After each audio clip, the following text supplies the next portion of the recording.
An elderly man with assets worth tens of billions marries a young and beautiful wife, but not long after, he contracts a mysterious illness. Every single day, he must drink water obsessively just to endure the pain. Strangely enough, no matter how many hundreds of bottles he drinks, the water in his body only decreases. At specific times each day, Wad's body erupts like a fountain, violently spraying water outward, while unbearable pain tears through his entire body. Because there is almost no moisture left inside him, his body has become as shriveled as a dried corpse. 80 world-renowned medical experts cut open Wad's body, drained his blood, and exhausted every known medical method. Yet in the end, they found absolutely nothing. Years of relentless suffering have aged him prematurely, making him look more like a 100-year-old man. His wife gradually grows disillusioned with him. She often secretly meets the butler behind his back. This situation continues until the arrival of a strange man. He calls himself Blackjack, a medical genius infamous throughout the medical world. Although he has no medical license, his consultation fee is as high as $3 million. Rumor has it there is no disease he cannot cure. In order to stay alive, Wad has no choice but to agree to all of Jack's demands. He explains that the castle's underground level has already been converted into an operating room. It is equipped with the most advanced medical technology in the world, but lacks a doctor capable of handling it. Sayuri begs Jack to save her husband at all costs. Jack says nothing. He walks straight into the archive room and begins studying the medical records left behind by previous doctors. These files were compiled by countless top-tier physicians from around the world. Some had even attempted blood cultures, yet no pathogen was ever discovered. Meanwhile, Wad's physical and mental deterioration continues to worsen alongside his pain. If this continues, death is inevitable. Just as Jack finds himself completely stuck, Sayuri visits him again late at night. She reveals that she is already 5 months pregnant. Even though the butler is unwilling to let go and continues to harass her, Sayuri has made up her mind to cut off all contact. She firmly believes the child in her womb belongs to Wad. She begs Jack to find a solution. She is willing to pay any price. Jack understands exactly what Sayuri is implying, but he has no interest in women. Instead, he devotes all of his time to research and finally discovers a fatal oversight. Although the doctors have cut open Wad's painful areas countless times, every surgery was performed after an episode had already passed. If surgery could be conducted while the attack was actively happening, they might finally see what was truly going on inside his body. However, performing surgery on someone who is convulsing violently during an episode is almost impossible. Just then, the appearance of a young boy gave Jack inspiration. The boy is nothing more than a petty thief who sneaked into the castle to steal. He is bitten by a guard dog and happens to receive treatment from Jack. He was stealing for one simple reason. He wanted to dig a well. His father suffers from chimera virus disease. Without access to high-quality water, the virus tortures him to death. Those words instantly strike a chord with Jack. His instincts tell him that this illness is absolutely connected to Wad's condition. Sure enough, the boy's father shows symptoms nearly identical to Wad's, but this time the father does not survive. After eerie blue light begins leaking from his mouth and eyes, he dies in agony. The boy's sobbing draws a crowd of villagers, along with a local female doctor named Minea. From Minea, Jack learns that the chimera virus went extinct 150 years ago. Legend says that those infected can only survive 3 to 10 years at most. Every single day before death is filled with suffering. Drinking water can temporarily relieve the pain, but it only worsens the next attack, until eventually the victim dies while emitting a blue glow from the mouth. Minea's own brother is also afflicted with this disease. After the siblings obtained medical licenses in the UK, they immediately returned to the island to fight the chimera virus. But now, her brother is in unbearable agony, and Minea is completely powerless to help him. Just as Jack returns to the castle, Sayuri suddenly falls into danger. She slips in the bathroom, and the fetus is now extremely unstable. If Jack mishandles the situation, both mother and child could die. At the same time, Wad confronts the butler.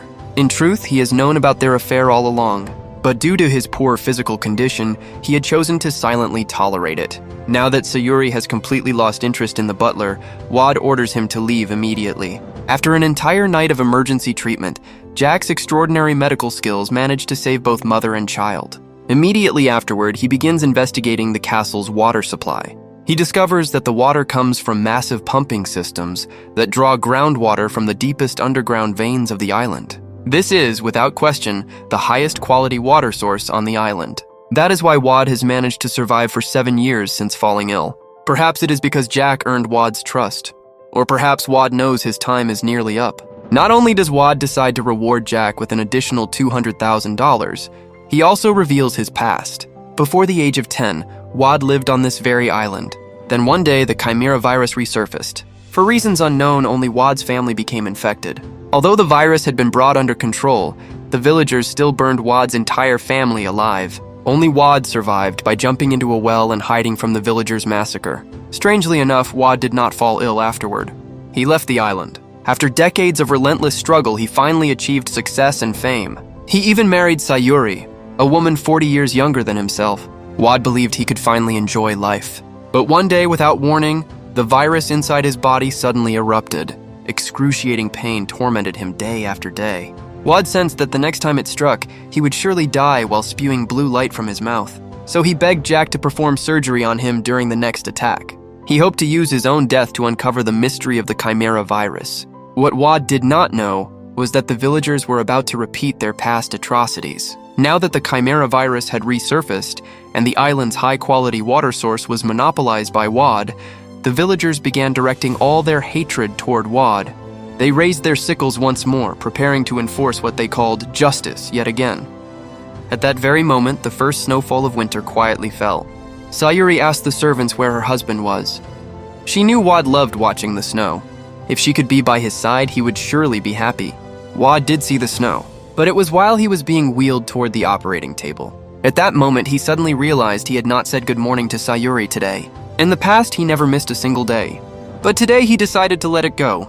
He did not want anyone else to worry anymore. As soon as they entered the basement, Wad's symptoms immediately erupted. His entire body convulsed violently. Even a full dose of anesthesia had no effect. At this moment, Jack hesitated.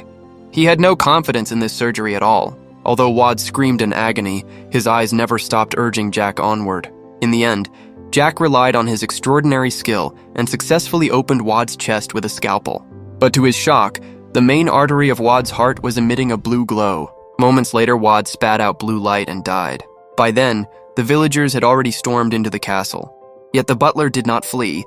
He went to Sayuri's room. He hid her and the maid inside the wardrobe. Then he picked up an iron rod, preparing to resist. In the next instant, he was killed by the villagers. By the time the villagers arrived, the surgery had already ended. All they saw was Wad's lifeless body. This old man had never hated anyone. He even wanted to use his own death to uncover the secret of the Chimera virus. Yet he was still cursed by the villagers. As for whether Sayuri survived or where she went afterward, no one knows. Many years later, the legendary Chimera virus became known to the world. It was a virus capable of hiding itself. It existed between the layers of the main arterial walls and could only be discovered by opening the patient's chest during an active episode. Although clues were finally found, the virus remained incurable. The one who discovered this truth was the great Dr. Minea. Even the host could not help but praise Minea's medical skill. She was able to perform surgery while the patient's entire body was convulsing. Minea simply smiled and said that it was a mysterious and great patient who used his life to unveil the true face of the Chimera virus. At just 35 years old, Koichiro inherited a fortune worth hundreds of billions. He then contracted a strange illness. A human face began growing on his stomach, and it would often open its mouth and talk to him. Because of this, he invited the renowned Dr. Blackjack. Not only did he allow Jack to name any price for the treatment, he even built a small private hospital inside his home. After examining him, Jack discovered that the face-like growth on Koichiro's stomach was something called a mensore, a benign tumor. However, Koichiro's description of how the tumor formed struck Jack as extremely bizarre. At that time, Koichiro was 6 years old.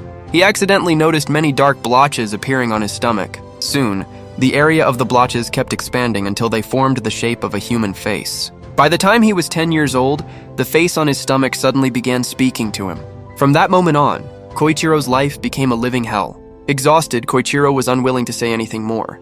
Supported by his wife, he went to the bedroom. But that place hardly looked like a room meant for living. Like a mentally ill person who had lost all self-control, he was tightly bound to a small bed frame. Koichiro's wife told Jack that after Koichiro fell asleep, he would often run outside uncontrollably. That was why he tied himself up before going to sleep. Jack planned to examine him again early the next morning. But unexpectedly, Koichiro disappeared that very night. The butler begged Jack to wait there for a few days. Based on past experience, Koichiro usually returned after 2 or 3 days. But Jack firmly refused. Once a patient went missing, his work could no longer continue. He gave the butler 2 choices. Either take him to find Koichiro or hire another doctor. Koichiro's wife agreed to Jack's demand. The butler led Jack to the places Koichiro often visited. While eating, a man happened to run into Jack. He was a police officer named Yamada. However, he was already close to retirement age. Recently, Yamada had encountered a strange case. There had been more than a dozen incidents of luxury cars being vandalized across the city. Surveillance footage showed the culprit was a young boy. But after more than a year of investigation, they still hadn't caught him. What was even stranger was that when they enlarged the boy's fingerprints, they discovered the patterns were exactly the same as another suspect's. Yet that criminal was clearly an adult woman. This woman specialized in seducing married men and murdering them while they slept. And coincidentally, both suspects would carry a yellow umbrella before committing their crimes. While Yamada was venting to Jack, the police station suddenly called. Another murder had occurred. Judging by the method, the killer was clearly the woman they had been chasing. Yamada hurried off to the crime scene. Jack told the butler to take Pinocchio home first. He intended to continue searching for Koichiro's whereabouts. At that moment, a young girl called out to Jack. She said her friend was injured and asked Jack to help her. Jack, confused, followed her to a nearby residence. There, he indeed saw an injured woman. Jack took hold of the woman's hand to examine her wound. To his shock, he discovered a human-faced tumor growing on her hand. Before he could react, the woman suddenly bolted outside. Watching her disappear into the distance, Jack realized this had to be connected to Koichiro. He hurried back to Koichiro's mansion. Ignoring the butler's attempts to stop him, Jack rushed straight into Koichiro's bedroom. Sure enough, the woman was there. Seeing that the truth could no longer be hidden, Koichiro's wife confessed that the woman was, in fact, Koichiro. Yet the woman called herself Yanako, mocking Koichiro as a pathetic coward. Amid horrifying laughter, the human-faced tumor moved from the palm of her hand to her face. In the very next moment, that face transformed into Koichiro's appearance.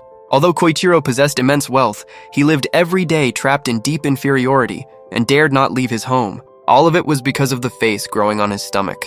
At night, that face would seize control of his consciousness. It not only made his temperament wildly unstable, but even changed his voice, appearance, and gender. Yet every morning when he woke up, he remembered nothing of what he had done. To understand what was happening, Jack hypnotized Koichiro. When asked who Yanako was, Koichiro replied that she was his good friend. She often stood behind him, quietly encouraging him. Jack then asked whether he had any other friends besides Yanako. At that moment, Koichiro answered in a boy's voice, "Of course I have lots of friends, but I won't tell you." At this point, Jack was certain. Koichiro was not only suffering from a human-faced tumor, but also from severe dissociative identity disorder. This was a new type of illness, triggered by the extreme pressure of modern society. What made it even more difficult was that these two conditions had merged. Whenever another personality took control, Koichiro's gender and even his height would change. Seeing this, Jack decided to immediately perform surgery to remove the human-faced tumor. However, he could not be certain whether Koichiro's other personalities would disappear after the tumor was removed. To maximize the chances of success, Jack demanded that the butler tell him everything he knew. Left with no choice, the butler finally revealed the truth. As the eldest son of a powerful financial family, Koichiro had been subjected to his father's harsh discipline since childhood. Any small mistake would earn him a beating. Even so, Koichiro endured it. That was because he had a gentle mother who always protected him. However, when Koichiro was 6 years old, his father forced his mother into divorce to give his mistress a legitimate status. Just 1 month later, unable to bear the blow, his mother drowned herself. From that moment on, Koichiro's psyche became severely distorted. Both the human-faced tumor and his multiple personalities were born at that time. He hated luxury cars because one had taken his mother away. Thus, the personality of a young boy emerged, dedicated to destroying every luxury car he saw. Koichiro believed that if he could destroy those cars, he could somehow bring his mother back. His female personality was born from his hatred toward his father for abandoning his mother. After learning the full truth, Jack decided to proceed with surgery immediately. At the same time, the police made a breakthrough. After comparing all archived fingerprints, they discovered that Koichiro's fingerprints perfectly matched those of the suspect. An arrest order was issued at once. Jack's surgery went smoothly. But as soon as the wound was sutured, the human-faced tumor suddenly spread across Koichiro's entire body. It turned out that even the tumor itself had developed a personality. The monstrous Koichiro escaped from the operating room. He ran straight into police officers who had come to investigate. In that critical moment, he asked the personalities within him whether they should end everything here. Yanako and the boy both told him not to do anything foolish, saying there was still so much left to do. But the exhausted Koichiro had had enough. He chose to end everything right then and there. The bullet pierced straight through his heart. Now, even Jack could do nothing. Yet at the moment of death, Koichiro felt a long-lost happiness. It was as if he had returned to the days spent together with his mother. And Jack finally realized that no matter how extraordinary his surgical skills were, they could never heal the deepest pain hidden within the human heart. Guys, if you enjoyed the recap, make sure to like, share, and subscribe. I'll see you in the next amazing recap. Until then, take care!